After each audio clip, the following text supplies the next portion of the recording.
Hey, got a new kit today from eBay. It's a curve tracer. If you type in curve tracer kit on eBay, you'll find this. It's sold by a seller called a what was it? Thailand Kit. And they got a website here, www.thaikits.com. So you can check that out.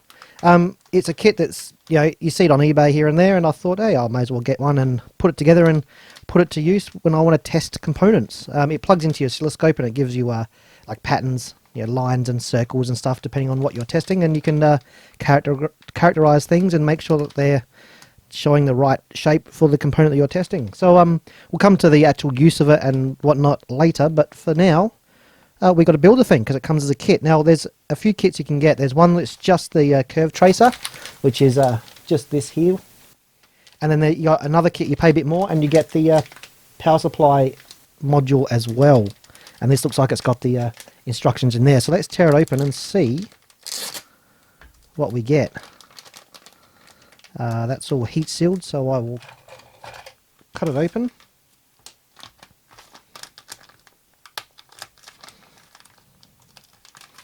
And it looks like it might need an AC supply because this power supply is kicking out plus and minus 15 volts. So you can see there, plus and minus 15 volts, and the input is just AC and ground. So it looks like maybe a center tap transformer. We'll have a look here. And what have we got? That's just the power supply.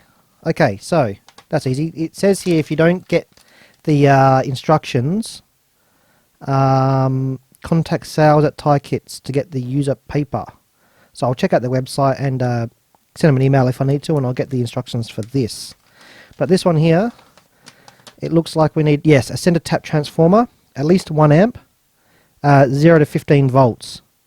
So you need a transformer that's putting out 15 volts, 0 volts, then 15 volts.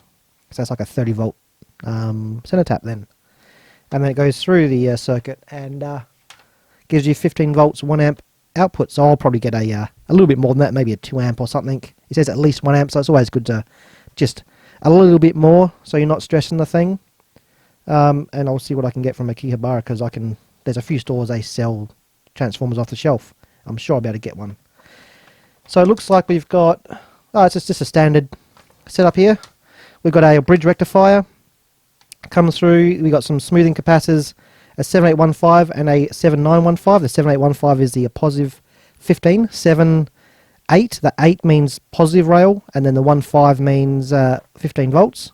And then the 7915, the 9 means negative, and 15 is obviously output again. So it's positive and negative 15 volt out of these regulators. We've got some more smoothing caps, and then some, looks like some protection diodes here, and also across the regulators we've got some protection diodes too. So that's pretty standard stuff. It's just a positive and negative rail linear power supply. Easy peasy. So it looks like, here's all the parts here.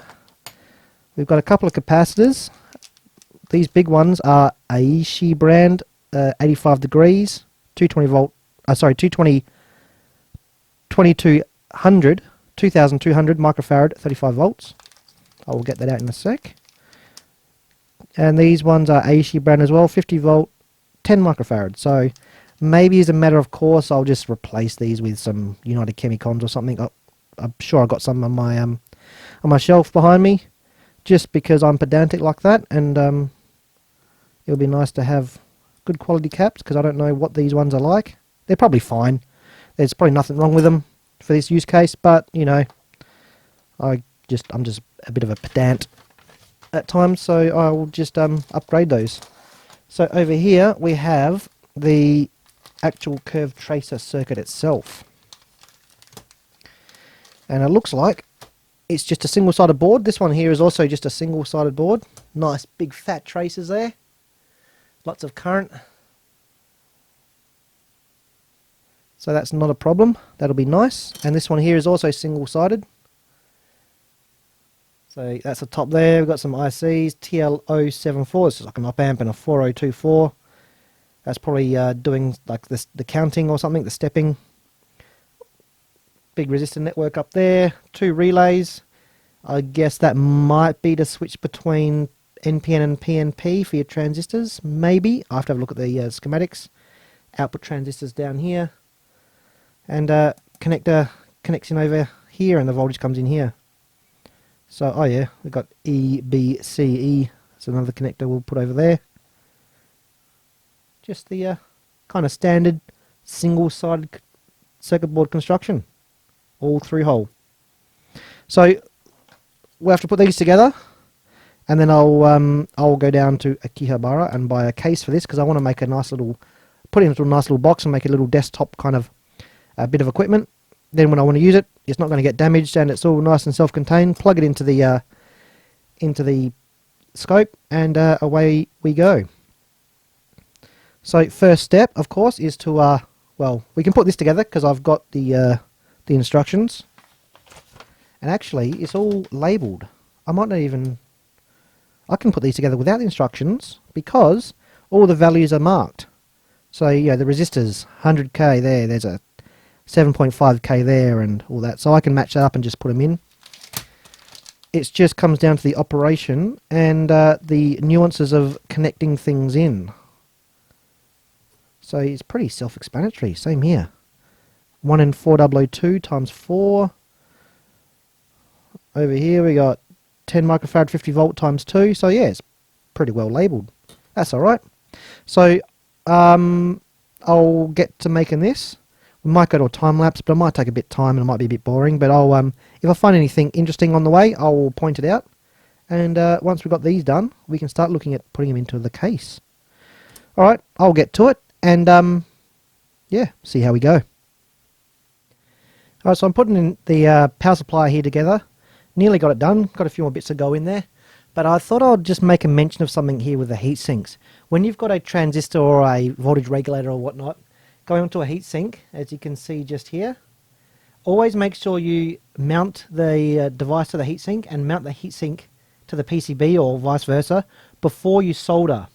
If you don't do that, if you solder it in there, then try and screw it down, you're going to put force through the legs into the device, and you can crack the device or the chip inside, or you can put force onto the solder joints, and then they'll fail after a while because they're being pulled on by the force of screwing it in.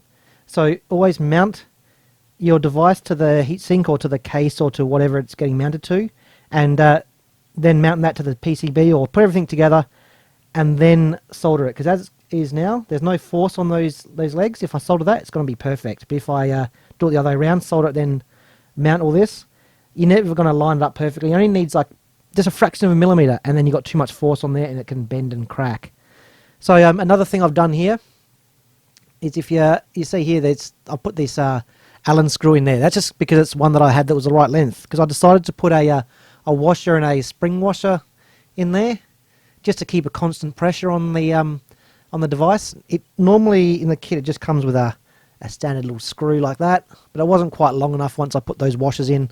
Just thought I'd do that just to keep it nice, and yeah, just to keep that constant pressure with that spring washer. Also, I've put some thermal paste. I just use the what was it, Gelid, G-E-L-I-D, GC Extreme. And that's just what I use. It's got a good thermal coefficient, or thermal transfer coefficient. And that's behind there, so it's going to transfer the heat to the heatsink well. Another thing I did is I put a screw in the bottom. So that goes up into the heatsink. So you can see that screw there going up into the heatsink. So that holds the heatsink to the PCB. They don't actually give you that. Well, I didn't get it in my kit. But I've decided to put it there. That way that the weight of the heatsink isn't going to be flapping around and end up breaking off the legs down in there. So that's all really super solid on the PCB, perfectly mounted, and it will never be a problem. So I'm going to go ahead and solder those ones in, and then I'll repeat the same for the other side. What's that, 7815? So that's this one here I've put in is the negative 15. And next will be the positive 15. Alright, so I've just got back from Akihabara. Well, actually got back from work. I went to Akihabara on the way to work. Bought a whole heap of goodies for this.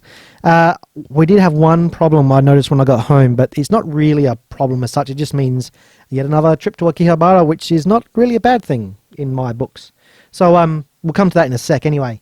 But what I've got so far, we'll run through all the gear on the big mess on my table here. So first of all, I already had this one in stock. I bought a few of these a while ago for a good price. It's just a Schaffner IEC socket. You can see it there with an integrated fuse and the spade type of crimps, or spade lugs, sorry. Fast On, I think, is a brand name for them.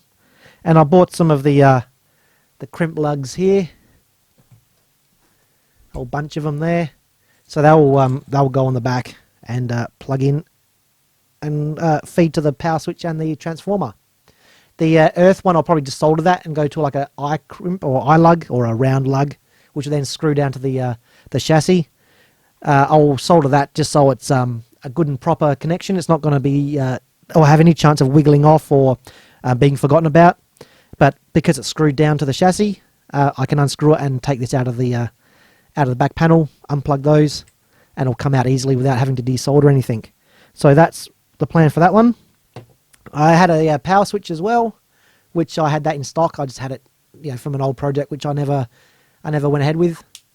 Just a on and off switch with a green LED. Got the extra terminals there for the LED and the power switch, or the power terminals there. So that will go in the front panel and turn it on and off and light up when it's on. So that's going to work quite well. I've used this in a few other projects. If you look back in my history, you'll see a 5-volt USB power supply that I built, and I think I used maybe a red one. I don't know, but it was the same sort of switch. They're a nice switch there. What else did I buy? Oh, some single core shielded cable. That's going to be for the front panel connections, like to the binding posts and the BNC jacks. Just I thought I'd get shielded cable so it's as noise free as possible. So that will work well. What else? We got banana style binding posts. I couldn't find a black one. I wanted a black one, so I got red, black, and yellow. I have bought black ones which are gold plated, but I couldn't find any today. But I'll keep looking around. I'm sure I'll find it somewhere because I have bought gold plated black ones before.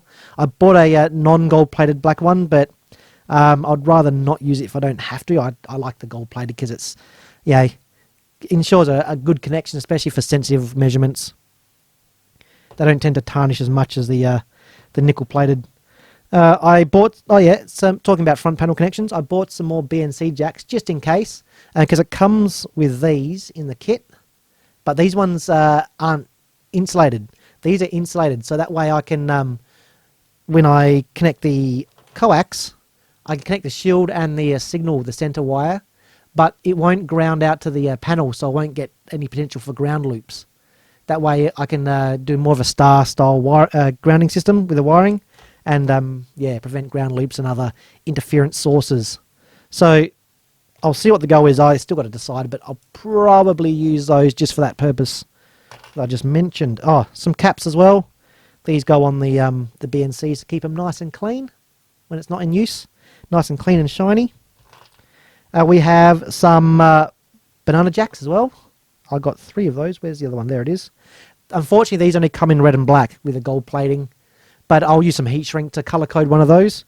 And I also got some alligator clips. I bought a bunch of them because I didn't know which color binding post I'll be able to find. But I use these all the time. So looks like I'll use red, black, and yellow. They'll go to these red, black, and red, but I'll just color code one of those yellow. And that means I can correspond it to the jacks and easily see which wire is plugged in where when I'm testing in the big tangle that ends up on my bench when I'm playing around with stuff. Switches as well. I've got 2 toggle switches. These are to select the functions because on the board we've got NPN or PNP and we've got small and large transistors.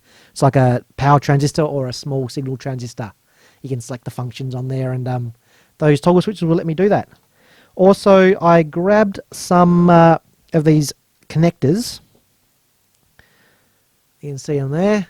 These are connectors which you can use with these crimps and hook your wire in there, crimp the wire in, push them in there, and then these will plug directly onto your pin headers. Just like that. So rather than soldering the wire, I can plug it on there, so if I need to take it apart for whatever reason, I just unplug it, and easy as that. These are, they look like they've got a gold flash on them as well. I don't know if you can see on the end, it's slightly golder than on the back. So they'll give me a good connection onto the gold plated pins. And I bought a few different sizes, so I've got single way ones in a bag here already. And I've got 2-way and 4-way, because they're, you know, it's 4-way there. But what I'm going to do is I'm going to separate everything. So each switch needs 2 terminals. So I'm going to use two ways there. That way, when I have to unplug it, that will fit through the hole I make for the switch. And that way I can remove it easily. If I was to use a 4-way and wire the 2 switches back to the 4-way, I'm going to have a Y-shaped cable which is going to go through 2 holes, and I'm not going to be able to get it out of the front panel without desoldering. Same with the binding posts. I'm going to have each binding post go back to a single pin, or a single plug, or whatever you call it. And that way, when I unplug this, just the yellow one, I can pull that through, and that little plug will fit through the 8mm hole, and then the red one I can pull it through individually. Whereas if I wire them together, I'm stuck. So that's the plan there. Make things really easy to service. I've got another plug here. That's just going to be for the 3 wires, the 0, plus and minus 15. I've got to get another one of these actually, from the transformer to the power board, because we've got 3 connections. I need a 3-way one from the power board to this board, so I can unplug it and take this piece out by itself or whatever. No desoldering to disassemble. That's my goal. So I'll need to get another one of those, but I might get a slightly different design one just so I can't mix things up. Because Murphy's Law, if I have the same plugs, I'll plug this thing in backwards and let the magic smoke out. So yeah, so I need to get one more of those. I've got to put that on the list. Also, I bought the transformer. This cost me about 20-25 bucks. Toei Henseki brand. Toei Henseki brand. These are made in Japan, maybe even made in Tokyo. This is a type J-161W, and it is a 0 to 110 volt input. So you can see just there we got 90 volts, 100 volts and 110 volts, so I can choose which tap depending on various local factors. And then the output is 0 volts, and we've got 12, 15 and 16, so you can trim your voltage there as well. And for a center tap, I'll just join those 2 zeros together, and then I'll choose a 15 volts either side, and that gives me my 15 volt center tap transformer. 15 volts plus 15 volts. The problem I had, which I mentioned before though, is that I have this nice enclosure which I wanted to use for a previous project, but it seems like it's just too small.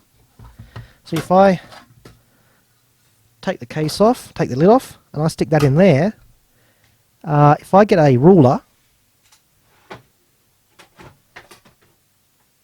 and I put that ruler like that,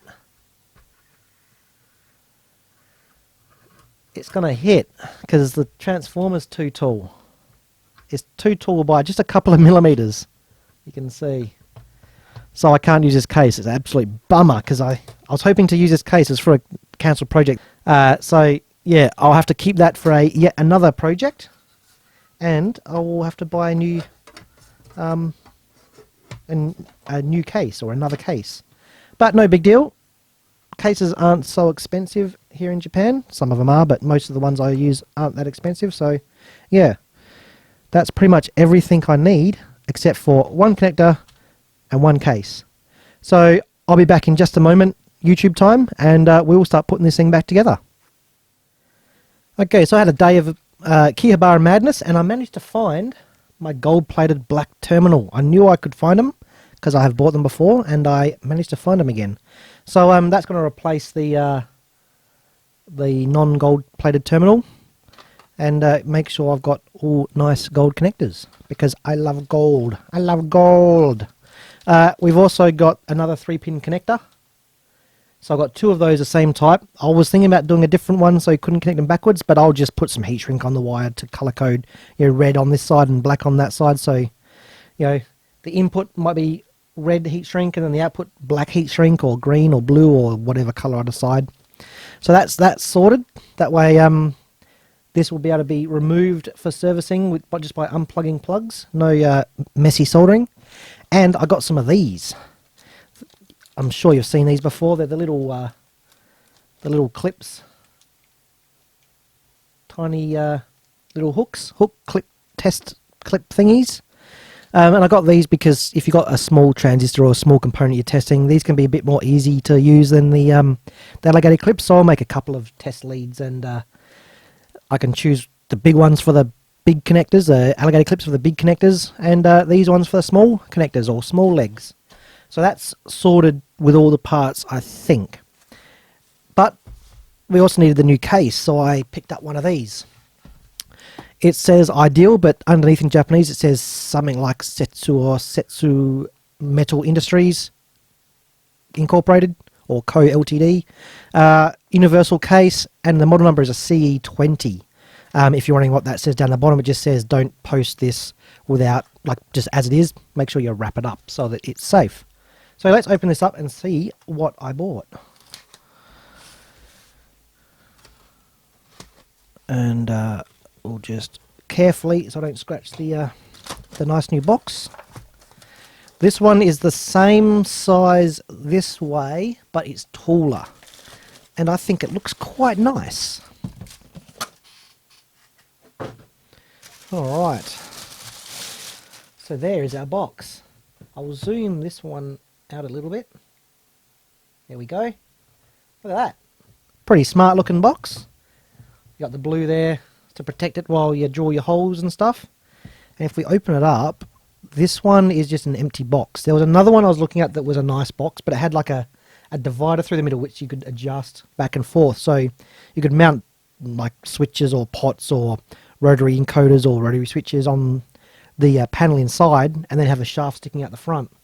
But that would have got in the way a bit, and also there were slots in the bottom, so you undo the screws and you can move that panel back and forth. And those slots could have been in the way for where I wanted to drill holes, so I didn't get that one. But this one is looking pretty good. So the next step is to try and fit all of our bits inside this enclosure. So I'm hoping it will. It's going to be a little bit tight, but it should be alright. We should be able to fit it in there. Okay, so let's have a look. There it is. Now one thing I like is that the front and rear panels are removable. I can actually unscrew them. The feet screws are what hold the front and rear panels in.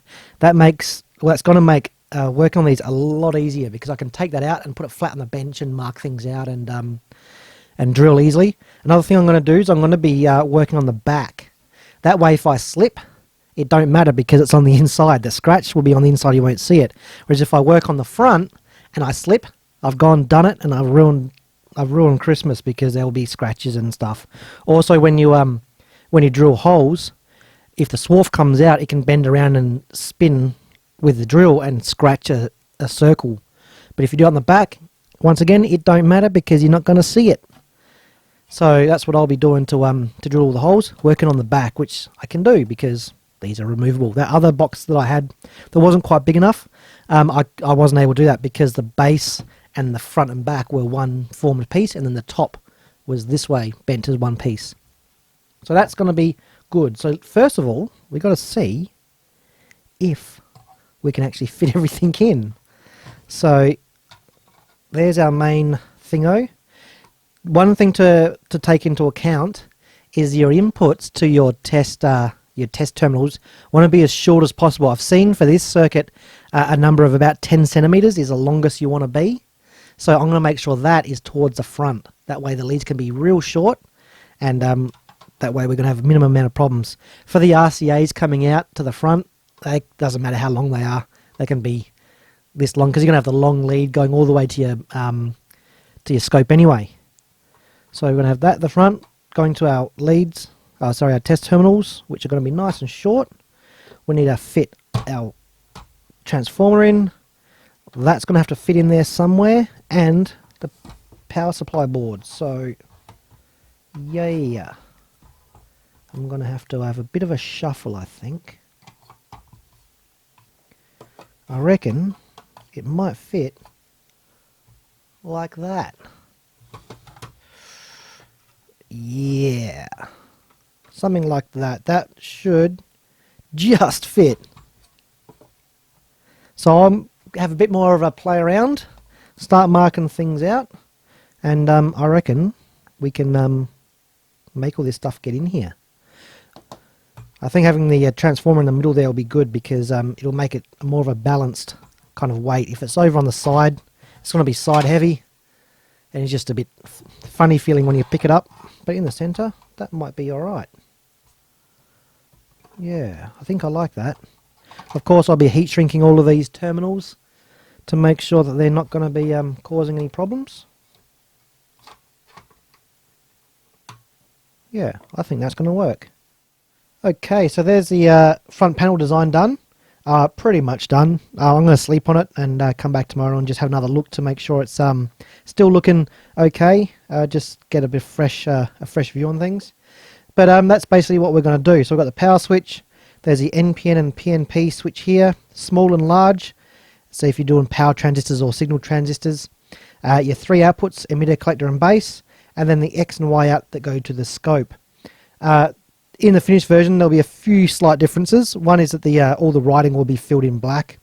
I didn't bother doing that for now because it's just like just getting the positions of things, and all these circles won't be there.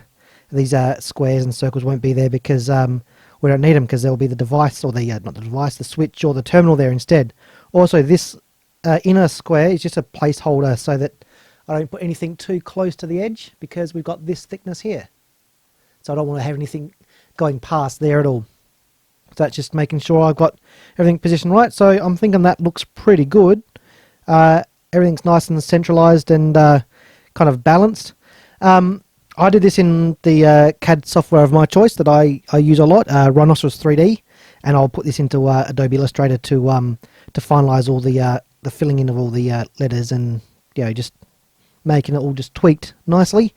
But you can use any bit of CAD software that you're familiar or comfortable with that is able to print out at 1:1 resolution or 1:1 scale. I can actually set this in Adobe Illustrator or in Rhinoceros 3D to print at 1:1, and when it prints out, it is exactly 1:1 scale. A lot of other software will do that, like I think LibreOffice will probably be a good one to play with. They've got like a Visio, like a Microsoft Visio equivalent that you could probably do the same thing with, which is pretty easy to pick up.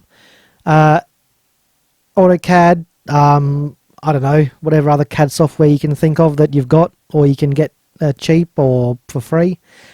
Failing that, you can always just crack out the bit of graph paper and a pencil and a ruler and draw out where everything goes.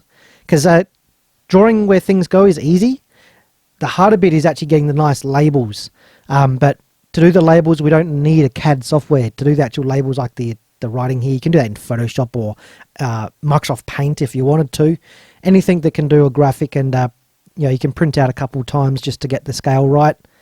Scaling up and down till you get it about right. But the position of things is what's important, to make sure that nothing's skewed or too small or too big.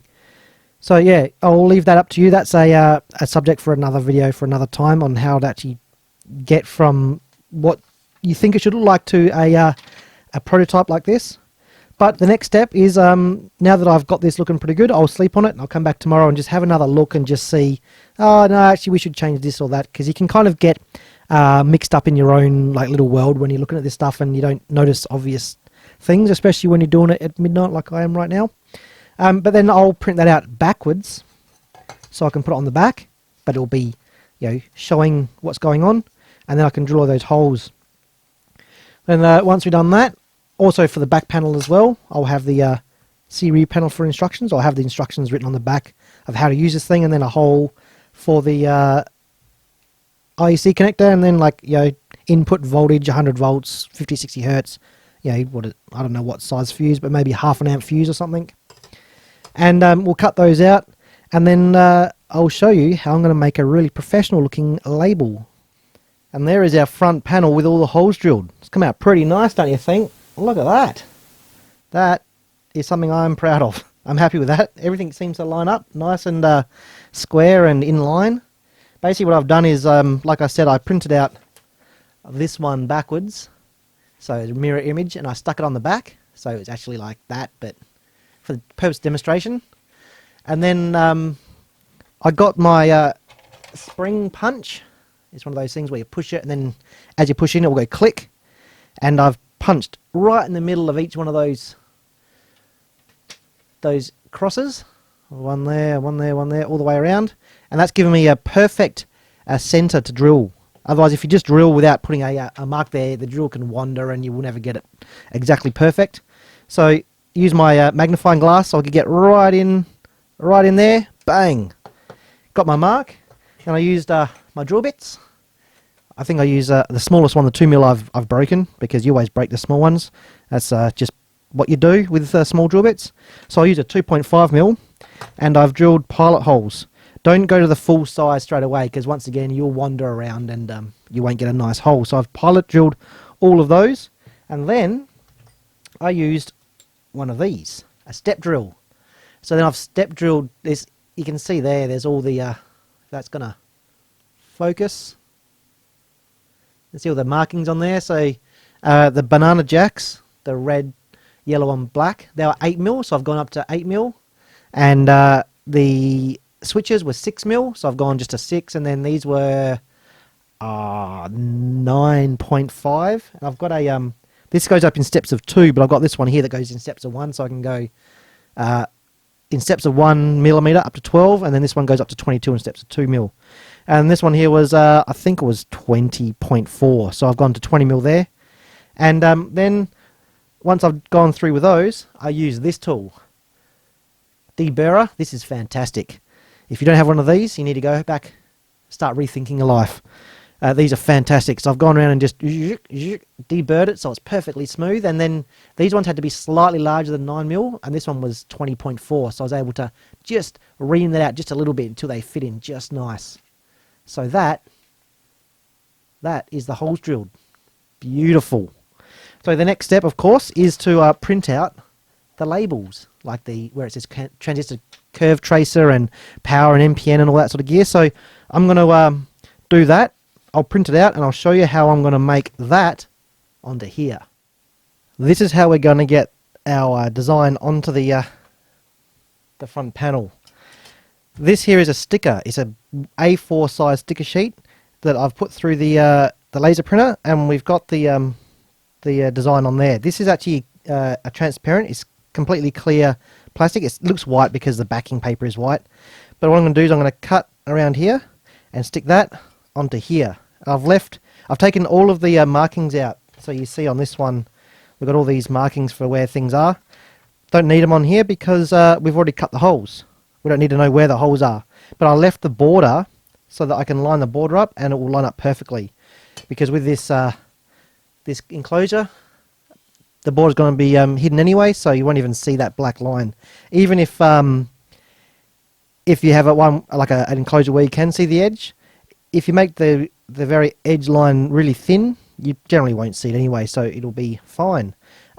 If you've done all this with graph paper and a pencil, you can still do this without a CAD software or whatever. You can just do it in like Paint or Photoshop or whatever, and you can do a few test prints on some normal paper, get the right size, and then print it out on the sticker sheet, and boom, it'll go on there just nice. But I've used the CAD software, Rhinoceros 3D, which I use to print this out, and I put this into Adobe Illustrator, where I've just done all the lettering all nice and black and organised a few things, and yeah, that's what we've got there. Prints out 1:1 scale, and it should be good. So I'm going to go ahead and stick that on here. I probably won't do it on camera, because if I mess up, I don't want to embarrass myself, but I'll probably have to get my head in the way and whatever to see. But once I've got that on there, I'll show you what it looks like, and then there's one more step we have to do to protect this, because this black will actually scratch off. It doesn't soak in. Like when it's printed onto normal paper, the toner can actually grip into the paper. Because this is smooth and shiny, it'll scratch off. So if I got my fingernail and scratched across, it'll just take it out. So that's no good for a front panel. So what I'm going to do is I'm going to save this top section here. Once I've stuck this part down onto here, then I'll go over again with this clear section to laminate it, and then it will be completely safe and it will never wear out. So I'll go ahead and do that, and I'll be back and show you what it looks like, and hopefully I don't have to do any more prints, because hopefully I get it on without any bubbles and get it nice and square the first time. There we go, look at that, looking pretty good. That's all done. The front panel is all assembled, ready to have the wires all soldered on. It may look a little bit blotchy if I hold up in the light just right. It's hard to see on the camera screen, but that's normal. That's going to go away with a day or two or so, maybe a hair dryer. I was going to say hair gun, heat dryer. A hair dryer on there just to warm it up and smooth it out. It will settle down as the glue sets or does whatever it does. I've done this before and it was a little bit blotchy, but after a few days it was all nice and smooth again. Okay, we are done. All just fits in there. It's down to a few millimeters in a few spots, but it does fit. It's all together. So the front panel there, it's not all foggy anymore. It's all come up nice and clear. That's all done. Everything's all installed, so that's good. And I did the same on the back. Now I've just done the back just recently, so it is a little bit foggy around the top here and whatnot, but that will go away just like it did on the front. And I found the easiest way to do this, the easiest way to apply these stickers where you don't have any bubbles in that, is you do the same way, like if you're applying a vinyl decal to a car or something, like doing the sign writing and all that sort of gear. You get some soapy water, just the dishwashing soap when you're washing your dishes in the kitchen, and make up some soapy water, spray it down, or like just put it on the panel so it's a nice even coating. Then you get your sticker, which you've printed out on your laser printer, and then you lay it down. Just start from one side and let it kind of stick down crossways, and that way it will squeeze out the air, like it kind of steamrolls itself. Then what you want to do is get like a gift card or an old credit card or something, and carefully squeegee out the water. What the soapy water means, or what it does, is it means that you won't stick down straight away. It gives you some leeway, and if you put it down, it's like, oh, not quite in the right position, you can peel it up and it won't affect it, and then you can put it back down and it's all good. If you don't use the soapy water, you're in for a world of pain. Trust me, I tried it and it doesn't work. But you got to be careful when you're squeegeeing, because the printing from the laser printer will scratch off even with your fingernail. So when you're squeegeeing it, go gently. You don't need to squish it down real hard, but do it like angled. You don't want to be chiseling in, because that will scratch it off. But if you come back the other way like that, just gliding over, it won't scratch, and you will squeegee out the water. If you got something like a proper squeegee that's rubber, that might be better. I don't have one. I just use a credit card or an old card of some description, Amazon gift card or something, and it worked fine. Then leave that somewhere to dry for a little bit till it's stuck down, and then you can do the same again, but use a piece of the clear plastic that you haven't printed on, either an offcut from the same sheet or a new piece, and you do the same thing with the soapy water and you lay that down. So basically you've got to laminate it so that way it won't scratch off, and once you do that, it will never go anywhere. This is like basically it's encapsulated laminate in there, the printing, and it will never come off.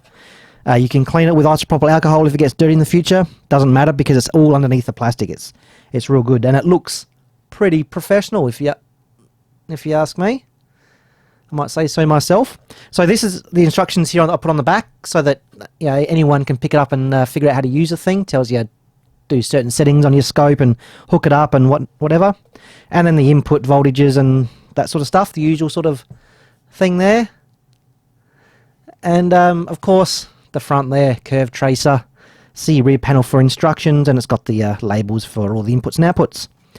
So on the inside here we have got the line filter. I got a bunch of these cheap, so I use them for my projects because it can't hurt to use them. It's got the integrated fuse holder in them, so it makes it easier to fit things in, because it's not a separate thing they've got to fit somewhere and drill another hole. I've hot glued this in because these types have the little mounting tabs, the spring tabs. If I had the the ones with the screw mount, I would have just drilled the extra screws and screwed in. Probably would have preferred that on this thin panel because it would have been easier to make it nice and tight, but a bit of hot snot fixed that, and that's in there nice and tight. Then we got the active and the neutral. Neutral is a blue one just here. That goes straight to the transformer. The active here goes to the power switch, and then it goes to the transformer. So we got a continuous loop for the main side of things. From the transformer, we needed, well, this circuit here needs a plus and minus 15 volts. So I got a 15 volt center tap transformer. Well, it was actually 2 windings, but 2 identical windings, so I've made it into a center tap with a loop there. But it's basically a 15 volt center tap transformer. I could choose from 12, 15 and 16 volts. 15 volts is what I needed, so that's what I'm using. And we got the 2 white wires and the black one. They come around through a plug you can just see sneaking down in there, and then into the power supply board. Then that makes us the plus 15 and minus 15 volts. It comes out through the blue and white wires, which are along the back here and around through here. There's a plug hiding down there, and that provides our voltage into our board. Also, from the 15 volts, I've got another little wire with a plug, and that goes via resistor to the LED inside the switch, so that way it lights up whenever it's turned on. I've used plugs everywhere because, like I said before, I want to be able to service this and play around with it without having to desolder things. So I can literally take this whole thing apart with our soldering iron down to its component pieces. Every connection is plugged on one or the other ends. So that way, you know, if I want to take the BNC jacks out, I've soldered them this end, but they're plugged in here. So that means that it's easy to just unplug them and take the front panel off or do whatever I need to do. So these are just the 0.1 inch headers, the normal like header strip that you see in all the your modules and that from eBay, or you use them for the connecting 2 boards together. And I got these little crimp connectors which just slide on. So we got these 2 wires here, or the 4 wires but 2 pairs that go across to the PNP and NPN switches and the small and large switch for the small transistors and large transistors. And then we got the inputs here from our front panel. ECB, emitter, collector and base, come in through here to the same sort of little plugs, and they're just single plugs there, whereas these ones are doubles. And oh yeah, that's right, also the wires coming from the board to the front panel, you can see that I've used a shielded cable. I haven't connected that shield because I found if I connect the shield to ground, it messed up the tracer. Something to do with the capacitance or the inductance or something to do with that connection. If I connect those shields to ground, it messed up the trace on the oscilloscope, so it works better unshielded.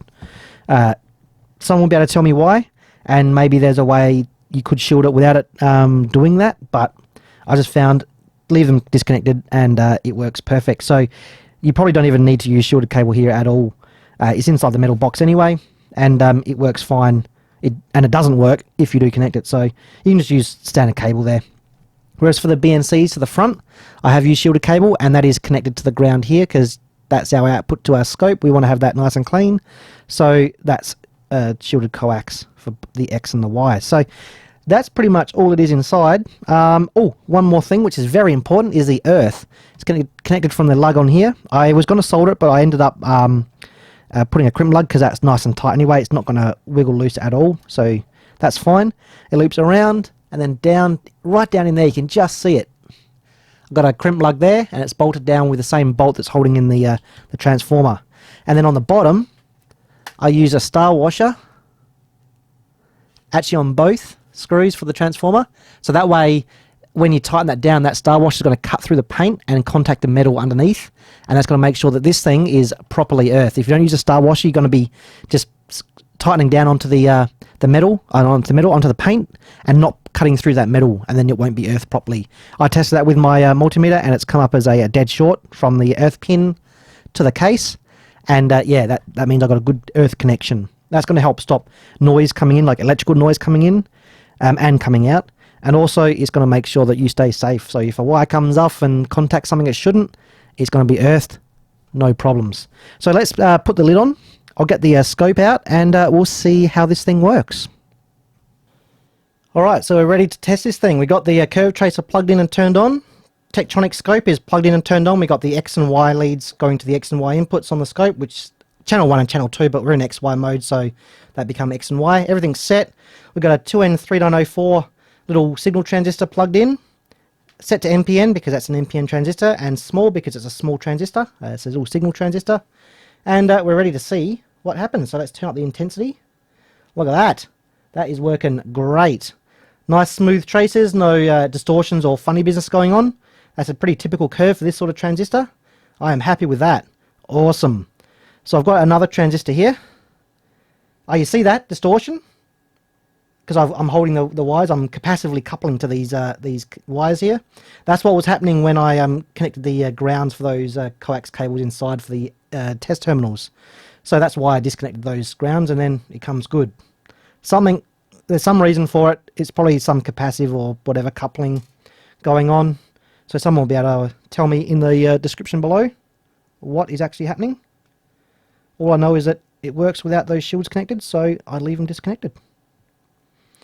Alright, so here is our tip 41C power transistor. We'll turn that one there.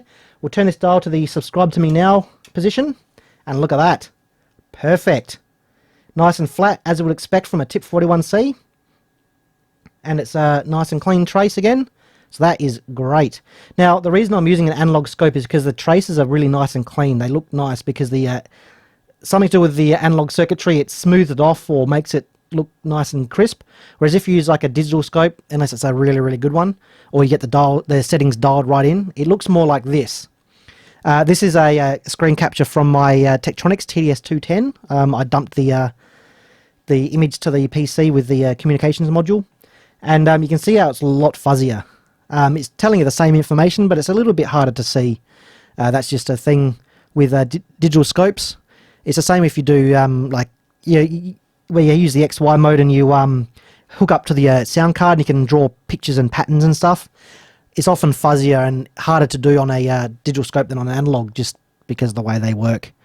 So yeah, that's why I'm using the analog, and also because analog is cool. But the drawback, of course, is you can't dump this data to a PC for later analysis. You've got to take a photo of it, unless you've got an analog scope which has data output functionality. So yeah, that's just the thing. But anyway, that's working well. Curve Tracer is working perfectly, so this is going to sit on the bench, or sit next to the bench for it to be used for testing transistors as it was designed. That's pretty much the end of the video right there, so stick around. We'll have some more videos out soon. We'll see you next time.